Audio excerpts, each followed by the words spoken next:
మనం నేటి కార్యక్రమంలో కొంతవరకు ధర్మో రక్షతి రక్షతః అంటే ఏమిటి, ధర్మాన్ని మనం ఆచరిస్తే రక్షిస్తే ఆ ధర్మం మనల్ని ఏ విధంగా కాపాడుతుంది అని చెప్పి కొంతవరకు తెలుసుకునే ప్రయత్నం చేస్తాం. ఎందుకు ఈ విషయం తెలియజేస్తున్నానంటే, ఎవరైతే ధర్మబద్ధంగా జీవిస్తారో, ఎవరైతే ధర్మశాస్త్రం చెప్పిన విధంగా ముందుకు వెళ్తారో, నీతి నిజాయితీగా ఉంటారో, వారికి ఎప్పుడూ కూడా భగవంతుడి యొక్క ఆశీస్సులు పుష్కలంగా ఉంటాయి.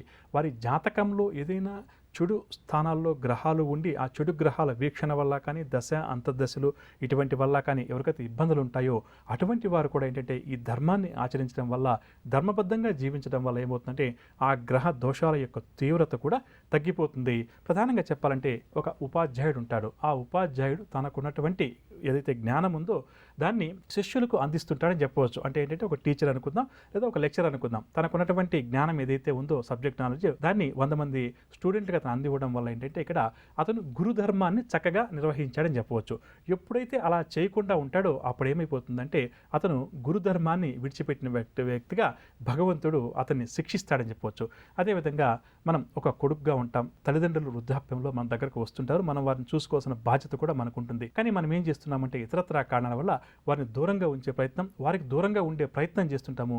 తల్లిదండ్రులను ఎప్పుడైతే మనం గౌరవించమో, వారి యొక్క ఆలనా పాలన వారి వృద్ధాప్యంలో కానీ ఎప్పుడున్నా కూడా కావచ్చు, అవసరం ఉన్నప్పుడు చూడమో, అప్పుడేంటి కొడుకుగా కూడా మనం ధర్మాన్ని విస్మరించామని చెప్పవచ్చు. ఇది కూడా ఏంటంటే భగవంతుడు మనకు ఎప్పుడైతే కొడుకు ధర్మాన్ని సరిగ్గా మనం నిర్వర్తించలేకపోయామో దీన్ని కూడా అతను మన అకౌంట్లోకి పాపం రూపంలో దీన్ని రాసుకుంటాడని చెప్పవచ్చు.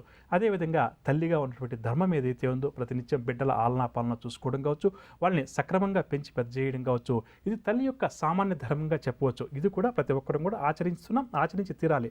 అదేవిధంగా తండ్రి బాధ్యతలు, కొడుకు బాధ్యతలు, అదేవిధంగా ఉద్యోగ బాధ్యతలు ఏవైతే ఉన్నాయో, ఒక ఉద్యోగ సంస్థలో మనం ఉద్యోగం చేస్తున్నప్పుడు అంటే ఖచ్చితంగా కూడా ఆ ఉద్యోగ ధర్మాన్ని మనం యథాశక్తిగా నిర్వహించే ప్రయత్నం చేయాలి.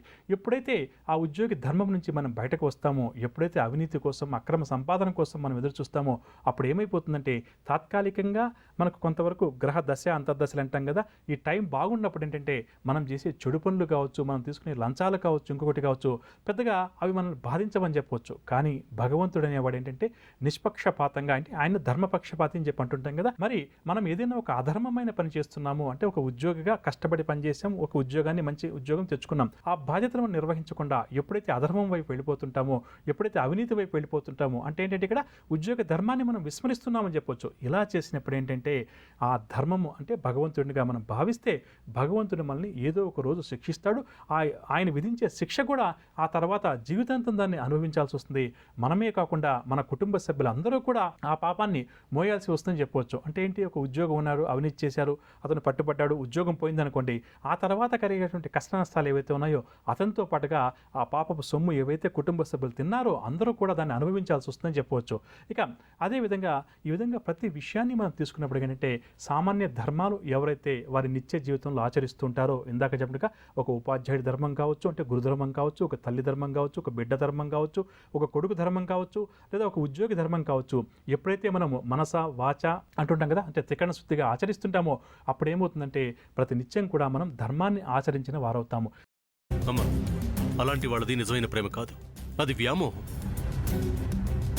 ఎగ్జాక్ట్లీ చిన్నత్త, నిజంగా ప్రేమించుకున్న వాళ్ళు అలా చేయరు. ఎంత మనసు విరిగిపోతే కన్న కూతుర్ని పట్టుకొని మా దృష్టిలో చచ్చిపోయా ఉంటుందా తల్లి? అది సరే అమ్మా, తన కూతురుతో తన మాట అనేటప్పుడు ఆమె మాటల్లో వ్యథా, కళ్ళల్లో బాధ గమనించావమ్మా? పెద్దబాబుకు బర్త్డే విషెస్ చెప్పు కూడా వెళ్ళాం కదా. ఊరికే ఎలా కాలిపోతుంది? మంట పెడితేనో పడితేనో తగలబడుతుంది.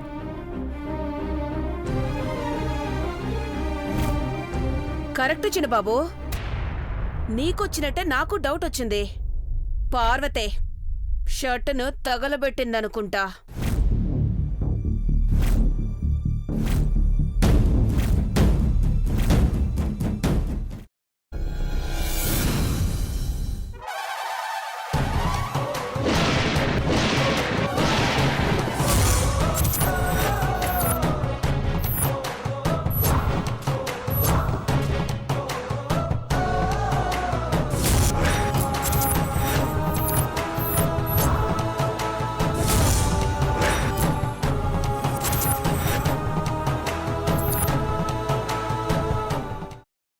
తీసుకున్న తర్వాత పొట్టు తీసేసి చాప్ చేసి పక్కన పెట్టుకోవాలి. ఒక ప్యాన్లో కొద్దిగా నూనె వేడి చేసి అందులో ఆవాలు, మినప్పప్పు, శనగపప్పు, కరివేపాకు, సన్నగా తరిగి పెట్టుకున్న ఉల్లిపాయలు వేసుకుని 1 నిమిషం పాటు వేయించుకోవాలి. ఆ తర్వాత కాల్చి కట్ చేసి పెట్టుకున్న వంకాయని కూడా అందులో వేసుకుని బాగా మిక్స్ చేసి బౌల్లోకి ట్రాన్స్ఫర్ చేసుకుని అందులో తగినంత చిక్కటి పెరుగు లేదా పల్చటి పెరుగు వేసుకుని మిక్స్ చేసి అన్నంతో కానివ్వండి, చపాతీతో కానివ్వండి సర్వ్ చేసినా చాలా బాగుంటుంది.